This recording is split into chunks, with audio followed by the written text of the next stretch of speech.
नमस्कार, खबरें दस बुलेटिन में तुहाडा स्वागत है। मैं परमिंदर सिंह। पहला पेश ने चोणीਆਂ खबरां। प्रधानमंत्री नरेंद्र मोदी ਵੱਲੋਂ किसानों ਨੂੰ नਵੇਂ साल ਦਾ ਤੋਹਫਾ। किसानों के ਖਾਤਿਆਂ ਵਿੱਚ 20,000 ਕਰੋੜ ਰੁਪਏ ਤੋਂ ਵੱਧ ਦੀ ਰਕਮ ਕੀਤੀ ਟ੍ਰਾਂਸਫਰ। ਅੰਮ੍ਰਿਤਸਰ ਦੇ ਕਿਸਾਨ ਸੰਗਠਨ ਵੱਲੋਂ ਪਰਾਲੀ ਦੀ ਸਾਂਭ ਸੰਭਾਲ ਦੇ ਉਪਰਾਲਿਆਂ ਦੀ ਕੀਤੀ ਸ਼ਲਾਘਾ। माता वैष्णो देवी भवन विखे भगदड़ नाल 12 श्रद्धालुओं की मौत, 13 जख्मी। केंद्रीय मंत्री गजेंद्र सिंह शेखावत अनुसार केंद्र सरकार किसानों की भलाई लिए पूरी तरह वचनबद्ध।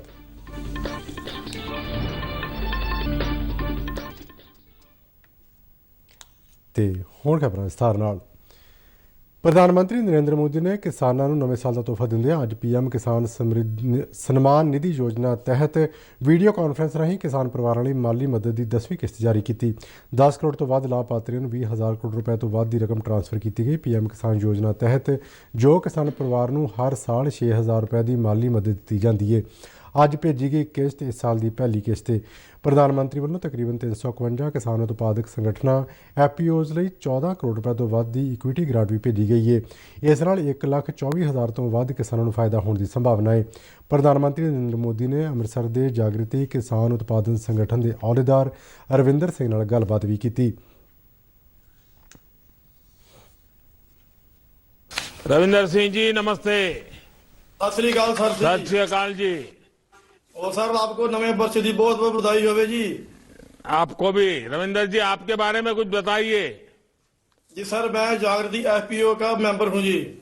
और सर हमारे साथ 285 किसान हैं, वो शेयर होल्डिंग है, और 115 जो किसान हैं वो और जुड़े हुए हैं, और वो भी हमारे साथ जल्दी शेयर होल्डिंग हो जाएंगे। ये आपको FPO बनाने का विचार कहाँ से आया? सर पहले हमारा किसान क्लब था, और उस पर हम थोड़ा थोड़ा काम करते थे, जैसे दालों का, गुड़ का और सरसों के तेल का। और 2015 में हमने FPO बनाई नाबार्ड की मदद से। अच्छा रविंदर जी, मुझे बताया गया कि आपके FPO ने कस्टम हायरिंग सेंटर CHC भी बनवाया है। आपके CHC के जरिए किसानों को क्या सेवाएं दे रहे हैं? सर हमारे पास एक सुपर सीडर है, 3 हैप्पी सीडर है, 2 रूटावेटर और 3 जीरो ट्रेल है, और एक चॉपर और एक मल्चर भी है जो पराली को जमीन में ही दफन कर देते हैं। और सर पहले तो हमने 100 एकड़ में ही काम किया था, और जब हम किसानों को पता चला कि इससे पराली को जलाने से निजात मिलती है, और अब हम 100 हेक्टेयर में काम कर रहे हैं, और हमारे किसान हैं वो खुश भी हैं कि पराली जलाने से निजात मिल रही है बहुत। अच्छा, इतना बड़ा काम आपने किया है तो CHC की तरफ से भी कोई लाभ मिला है आपको? जी सर मिला है, नाबार्ड और आपकी जो सरकारी है जो मशीनरी है उससे लाभ मिला है जी। रविंदर जी, आपने खेती में उसमें भी कुछ नए प्रयोग किए होंगे क्योंकि आप बड़े प्रगतिशील किसान हैं, तो तकनीकों की दृष्टि से क्या इस्तेमाल किया है? जी सर किए हैं, जैसे सीधी बिजाई है धान की, और सीधी बिजाई से यह है कि हमें पानी से भी छुटकारा पानी कम लगाने की जरूरत पड़ती है, और लेबर से भी थोड़ा फर्क पड़ता है। और सर हमने एक सर्वपक्षीय कीट प्रबंधन है जो एग्रीकल्चर यूनिवर्सिटी लुधियाना से और नाबार्ड की मदद से चल रहा है। हमारे जो किसान हैं वो उससे काम कर रहे हैं, और बहुत बढ़िया जो है मिल रहा है। रविंदर जी आपका काम। हमारे पास और सर एक है जो हमारे पास सुपर सीडर है, उसे जो पराली जमीन में दफन कर गेहूं की बिजाई जो बहुत बढ़िया होती है, उससे जो लेबर का और पैसों का भी पैसा जो फर्क पड़ता है। और सर हमने अपने किसानों के लिए इसको की एजेंसी कैटल फीड की एजेंसी भी ले रखी है, जिससे कि किसानों को फायदा पड़ता है। जैसे बाजार में 1300 रुपए पर बैग मिलता है, और हम अपने किसानों को 1250 रुपए में ही बैग उपलब्ध करा देते हैं। सर रविंदर जी, बहुत बढ़िया तरीके से आपने विषय को प्रस्तुत किया। आपका काम पूरे देश के लिए प्रेरणा है।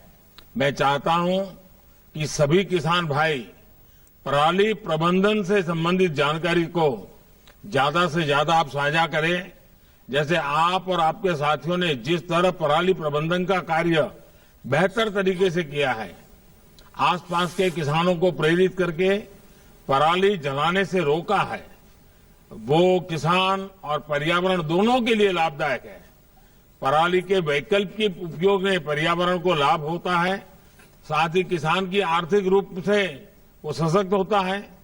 आपको इस प्रयास के लिए मेरी तरफ से बहुत बहुत बधाई। सभी किसान भाइयों को मेरी तरफ से बधाई।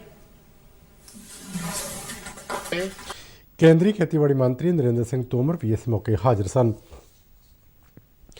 ਇਸ ਦੌਰਾਨ ਅੰਮ੍ਰਿਤਸਰ ਤੋਂ ਜਾਗਰਤੀ ਕਿਸਾਨ ਉਤਪਾਦਨ ਸੰਗਠਨ ਦੇ ਅਹੁਦੇਦਾਰ ਪ੍ਰਧਾਨ ਮੰਤਰੀ ਨਾਲ ਇਸ ਸੰਵਾਦ ਵਿੱਚ ਸ਼ਾਮਲ ਹੋਏ। ਇਸ ਸੰਵਾਦ ਮਗਰੋਂ ਇਨ੍ਹਾਂ ਅਹੁਦੇਦਾਰਾਂ ਨੇ ਦੂਰਦਰਸ਼ਨ ਸੰਵਾਦਦਾਤਾ ਊਸ਼ਾ ਪਵਾਰ ਨਾਲ ਗੱਲਬਾਤ ਕੀਤੀ। इस वीडियो कॉन्फ्रेंस में हिस्सा लेने वाली एकमात्र महिला किसान थी और प्रधानमंत्री के साथ संवाद हुआ है, तो क्या कहेंगी, कैसा लगा? हाँ, बहुत अच्छा लगा, क्योंकि मेरे को पहले भी कृषि कर्मण अवार्ड मिल चुका है अच्छी उत्पाद के लिए। तो मैं तो खुद चाहती हूँ कि ज़्यादा से ज़्यादा महिलाएं इसमें भाग लें। जब तक 50% महिलाएं नहीं आएंगी इसमें, तब तक हम तरक्की भी नहीं कर पाएंगे।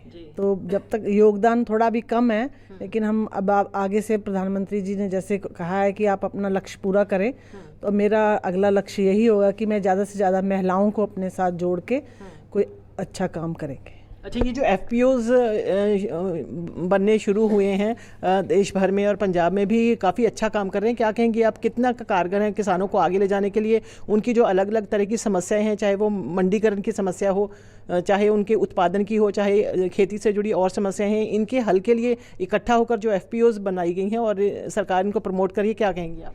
ये बहुत ही सराहनीय कदम है। अगर ये अच्छे से लागू हो जाता है तो मुझे लगता है कि हमारी बहुत सारी समस्याएं हल हो जाएंगी।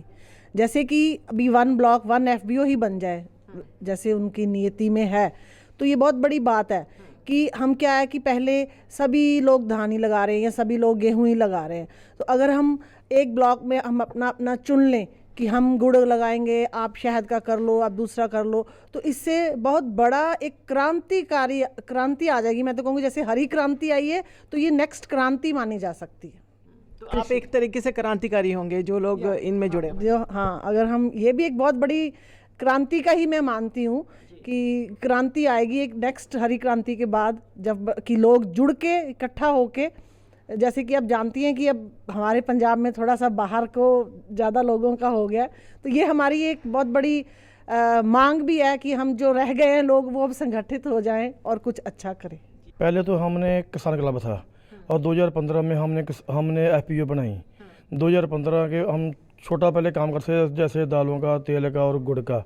अब हम फिर उसके बाद हमने 2019 में मंडी का लाइसेंस लिया और मंडीकरण हमने करना शुरू भी कर दिया और हमारे साथ बहुत किसान जुड़े हैं और किसान को बहुत फ़ायदा हो रहा है। इससे हमारे साथ किसान जुड़े हैं। नहीं, बहुत सही है अभी, जैसे हमारे साथ सारे वैज्ञानिक जुड़े हैं, PSU के, नाबार्ड के, CNRI दिल्ली से भी, हर स्टेट के जो भी नवी गतिविधियां हैं वो हमारी FPO में हो रही है, इकट्ठे किसानों के साथ में। कल्ला किसान जो है उसको इतनी इन्फॉर्मेशन नहीं मिल सकती जितनी इकट्ठी एक प्लेटफॉर्म पे मिलती है। जैसे FPO बन गया, FPO में 200 से 400 500 से भी ज़्यादा किसान जो इकट्ठे काम करते हैं, और एक कोई भी साइंटिस्ट वहाँ जाता है, वो लेक्चर करता है, तो 500 लोगों को उसका फ़ायदा मिलता है और आगे उनके जो रिश्तेदार हैं उनको वो बताते हैं। ਮਾਤਾ ਵੈਸ਼ਨੋ ਦੇਵੀ ਭਵਨ ਵਿੱਚ ਭਗਦੜ ਦੇ ਚੱਲਦਿਆਂ 12 ਸ਼ਰਧਾਲੂਆਂ ਦੀ ਮੌਤ ਹੋਈ ਹੈ ਤੇ 13 ਸ਼ਰਧਾਲੂ ਜ਼ਖਮੀ ਹੋਏ ਨੇ। ਇਹ ਮੰਦਭਾਗੀ ਘਟਨਾ ਅੱਜ ਤੜਕਸਾਰ ਪੌਣੇ 3 ਵਜੇ ਦੇ ਕਰੀਬ ਵਾਪਰੀ। ਜ਼ਖਮੀਆਂ ਨੂੰ ਇਲਾਜ ਲਈ ਸ਼੍ਰੀ ਮਾਤਾ ਵੈਸ਼ਨੋ ਦੇਵੀ ਨਾਰਾਇਣ ਹਸਪਤਾਲ ਵਿੱਚ ਭਰਤੀ ਕਰਵਾਇਆ ਗਿਆ। ਇਸ ਘਟਨਾ ਮਗਰੋਂ ਯਾਤਰਾ ਨੂੰ ਕੁਝ ਦੇਰ ਲਈ ਰੋਕਿਆ ਗਿਆ ਸੀ, ਪਰ ਬਾਅਦ ਵਿੱਚ ਯਾਤਰਾ ਮੁੜ ਸ਼ੁਰੂ ਕਰ ਦਿੱਤੀ ਗਈ ਹੈ। ਪ੍ਰਧਾਨ ਮੰਤਰੀ ਨਰਿੰਦਰ ਮੋਦੀ ਨੇ ਭਗਦੜ ਵਿੱਚ ਹੋਏ ਜਾਨੀ ਨੁਕਸਾਨ ਤੇ ਦੁੱਖ ਪ੍ਰਗਟ ਕੀਤਾ ਹੈ ਤੇ ਜ਼ਖਮੀਆਂ ਦੇ ਸਿਹਤਯਾਬ ਹੋਣ ਦੀ ਕਾਮਨਾ ਕੀਤੀ ਹੈ। ਘਟਨਾ ਵਿੱਚ ਮਾਰੇ ਗਏ ਲੋਕਾਂ ਦੇ ਵਾਰਸਾਂ ਨੂੰ ਪ੍ਰਧਾਨ ਮੰਤਰੀ ਕੌਮੀ ਰਾਹਤ ਫੰਡ ਵਿੱਚੋਂ 2-2 ਲੱਖ ਰੁਪਏ ਤੇ ਜ਼ਖਮੀਆਂ ਨੂੰ 50-50 ਹਜ਼ਾਰ ਰੁਪਏ ਦੇਣ ਦਾ ਐਲਾਨ ਕੀਤਾ ਗਿਆ ਹੈ। ਕੇਂਦਰੀ ਮੰਤਰੀ ਤੇ BJP ਪੰਜਾਬ ਦੇ ਚੋਣ ਮਾਮਲੇ ਦੇ ਇੰਚਾਰਜ ਗਜਿੰਦਰ ਸਿੰਘ ਸ਼ੇਖਾਵਤ ਨੇ ਕਿਹਾ ਕਿ ਕੇਂਦਰ ਸਰਕਾਰ ਨੇ ਹਮੇਸ਼ਾ ਕਿਸਾਨ ਪੱਖੀ ਫੈਸਲੇ ਲਏ ਨੇ, ਜਦਕਿ ਪਹਿਲਾਂ ਦੀਆਂ ਕਾਂਗਰਸ ਸਰਕਾਰਾਂ ਨੇ ਸਿਰਫ ਸਿਆਸਤੀ ਕੀਤੀ ਹੈ। ਜਲੰਧਰ ਵਿੱਚ ਅੱਜ ਦੂਰਦਰਸ਼ਨ ਨਾਲ ਗੱਲਬਾਤ ਦੇ ਦੌਰਾਨ ਉਹਨਾਂ ਕਿਹਾ ਕਿ ਪ੍ਰਧਾਨ ਮੰਤਰੀ ਨਰਿੰਦਰ ਮੋਦੀ ਦੀ ਅਗਵਾਈ ਵਿੱਚ ਕੇਂਦਰ ਸਰਕਾਰ ਕਿਸਾਨਾਂ ਦੀ ਭਲਾਈ ਲਈ ਪੂਰੀ ਤਰ੍ਹਾਂ ਵਚਨਬੱਧ ਹੈ। ਇੱਕ ਰਿਪੋਰਟ।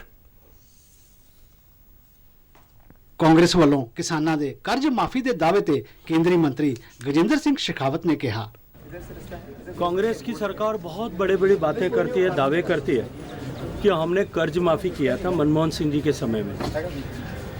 50,000 करोड़ रुपए का कुल मिलाकर के निवेश भारत की सरकार ने उस समय उस कर्ज माफ़ी में किया था। कर्ज माफ़ी किसकी हुई थी? कि जिन लोगों ने जो पैसा नहीं भरा था उनकी हुई होगी, या किन लोगों को लाभ हुआ, मैं आज उसको डिबेटेबल विषय हो सकता है, मैं उसमें नहीं जाना चाहता। लेकिन माननीय प्रधानमंत्री जी ने हर किसान को पैसा मिले, इस लक्ष्य को लेकर के देश के 10 करोड़ किसानों के खाते में हर साल में जो है 60,000 करोड़ रुपया जाता है। जितना पैसा उन्होंने 10 साल में जितनी सहायता दी थी उतनी सहायता हर साल जा रही है, और 10 साल को अगर मैं कैलकुलेट करूंगा तो 6-7 लाख करोड़ रुपए किसान के खाते में जाने वाले हैं। उन्होंने कहा कि स्वामीनाथन रिपोर्ट ਦੀਆਂ ਸਿਫਾਰਸ਼ਾਂ ਤੇ मोदी सरकार ने ही काम किया है। जिस विषय की लेकर के बार बार चर्चा होती है, जो डॉक्टर स्वामीनाथन साहब की रिपोर्ट को लेकर के बार बार किसानों के क्षेत्र में उल्लेख किया जाता है, किसान आंदोलनों में किसानों के प्रदर्शन के समय जिसकी बात की जाती है, उन्होंने लैंड रिफॉर्म से लेकर के मार्केट रिफॉर्म्स तक जितने 10 तरह के रिकमेंडेशंस किए थे, उन 10 रिकमेंडेशंस पे अगर किसी एक सरकार ने एक साथ काम किया, वो मोदी जी की सरकार ने काम किया। और ये मैं कहूँ तो ठीक नहीं है, ये स्वामीनाथन साहब ने खुद ने ये बात कही है कि ये 10 जो है वर्टिकल्स पर एक साथ अगर किसी सरकार ने काम किया है तो वो मोदी जी की सरकार ने काम किया है। केंद्रीय मंत्री गजेंद्र ਸਿੰਘ शेखावत ने कहा कि सरकार ने खेती खेतर ਨੂੰ उत्पादन ਵਧਾਉਣ ਦੇ मकसद ਨਾਲ ਵੇਖਿਆ है। किसानों के हित में जो एक विषय सबसे बड़ा है कि आज तक, क्योंकि हमारा देश पुराने समय में फूड डेफिसिट नेशन हुआ करता था, तो हमारे देश में हमने कृषि के क्षेत्र को हमेशा प्रोडक्शन सेंट्रिक नजरिए से देखा कि उत्पादन किस तरह से बढ़ सकता है। पहली बार अगर किसी देश की सरकार ने या किसी नेता ने इस अप्रोच को बदला, वो नरेंद्र मोदी जी ने बदला, और उन्होंने कहा कि कृषि क्षेत्र को लाभकारी कैसे बनाया जा सकता है, प्रॉफिट सेंट्रिक कैसे बनाया जा सकता है, और उन्होंने घोषणा की कि हम किसान की आमदनी को दुगना करने के लक्ष्य के साथ में काम करेंगे। ये किसान सम्मान निधि उसके उस मार्ग में एक मील का पत्थर जो है वो साबित हुई है। उन्होंने कहा कि सम्मान निधि तो अलावा भी केंद्र सरकार ने किसानों की भलाई ਲਈ कई कदम चुके ने। शिशु शर्मा शांतल, दूरदर्शन समाचार, जलंधर। ਇਸ ਦੌਰਾਨ ਬੀਜੇਪੀ ਦੇ ਵੱਖ-ਵੱਖ ਪ੍ਰਕੋਸ਼ਟਾਂ ਦੀ ਇੱਕ ਮੀਟਿੰਗ ਜਲੰਧਰ ਵਿੱਚ ਹੋਈ। ਇਸ ਵਿੱਚ ਪੰਜਾਬ ਬੀਜੇਪੀ ਦੇ ਚੋਣ ਪ੍ਰਭਾਰੀ ਗਜੇਂਦਰ ਸਿੰਘ ਸ਼ੇਖਾਵਤ ਅਤੇ ਕੇਂਦਰੀ ਰਾਜ ਮੰਤਰੀ ਸੋਮ ਪ੍ਰਕਾਸ਼ ਸਮੇਤ ਕਈ ਹੋਰ ਸੀਨੀਅਰ ਆਗੂ ਹਾਜ਼ਰ ਸਨ। ਮਗਰੋਂ ਪੱਤਰਕਾਰਾਂ ਨਾਲ ਗੱਲਬਾਤ ਕਰਦੇ ਗਜੇਂਦਰ ਸਿੰਘ ਸ਼ੇਖਾਵਤ ਨੇ ਕਿਹਾ ਕਿ ਬੀਜੇਪੀ ਪੰਜਾਬ ਵਿੱਚ ਨਵਾਂ ਇਤਿਹਾਸ ਸਿਰਜੇਗੀ ਅਤੇ ਪ੍ਰਧਾਨ ਮੰਤਰੀ ਨਰਿੰਦਰ ਮੋਦੀ ਫਿਰੋਜ਼ਪੁਰ ਵਿੱਚ ਆਪਣੇ ਦੌਰੇ ਦੌਰਾਨ PGI ਦੇ ਸੈਟੇਲਾਈਟ ਸੈਂਟਰ ਦਾ ਨੀਂਹ ਪੱਥਰ ਰੱਖਣ ਤੋਂ ਇਲਾਵਾ ਨੈਸ਼ਨਲ ਹਾਈਵੇ ਪ੍ਰੋਜੈਕਟ ਸਮੇਤ ਕਈ ਹੋਰ ਪ੍ਰੋਜੈਕਟਾਂ ਦਾ ਨੀਂਹ ਪੱਥਰ ਰੱਖਣਗੇ ਅਤੇ ਉਦਘਾਟਨ ਕਰਨਗੇ। ਉਨ੍ਹਾਂ ਕਿਹਾ ਕਿ ਇਸ ਰੈਲੀ ਨੂੰ ਲੈ ਕੇ ਲੋਕਾਂ ਵਿੱਚ ਭਾਰੀ ਉਤਸ਼ਾਹ ਹੈ ਅਤੇ ਇਹ ਪੰਜਾਬ ਦੇ ਇਤਿਹਾਸ ਵਿੱਚ ਇੱਕ ਇਤਿਹਾਸਿਕ ਰੈਲੀ ਹੋਵੇਗੀ। ਨਵੇਂ ਸਾਲ ਦੇ ਮੌਕੇ ਤੇ ਕੇਂਦਰੀ ਹਾਊਸਿੰਗ ਤੇ ਸ਼ਹਿਰੀ ਮਾਮਲੇ ਤੇ ਪੈਟਰੋਲੀਅਮ ਤੇ ਕੁਦਰਤੀ ਗੈਸ ਮੰਤਰੀ ਹਰਦੀਪ ਸਿੰਘ ਪੁਰੀ ਅੱਜ ਸ਼੍ਰੀ ਦਰਬਾਰ ਸਾਹਿਬ ਵਿੱਚ ਨਤਮਸਤਕ ਹੋਏ। ਉਹਨਾਂ ਸਰਬੱਤ ਦੇ ਭਲੇ ਦੀ ਅਰਦਾਸ ਕੀਤੀ। ਦੇਸ਼ ਵਾਸੀਆਂ ਨੂੰ ਨਵੇਂ ਸਾਲ ਦੀ ਵਧਾਈ ਦਿੰਦਿਆਂ ਉਹਨਾਂ ਆਸ ਪ੍ਰਗਟਾਈ ਹੈ ਕਿ ਇਹ ਨਵਾਂ ਸਾਲ ਹਰ ਕਿੱਤੇ ਤੇ ਹਰ ਵਰਗ ਲਈ ਵਧੀਆ ਰਹੇਗਾ। ਮਗਰੋਂ ਹਰਦੀਪ ਸਿੰਘ ਪੁਰੀ ਨੇ ਦੁਰਗਿਆਣਾ ਮੰਦਿਰ ਵਿਖੇ ਮੱਥਾ ਵੀ ਟੇਕਿਆ।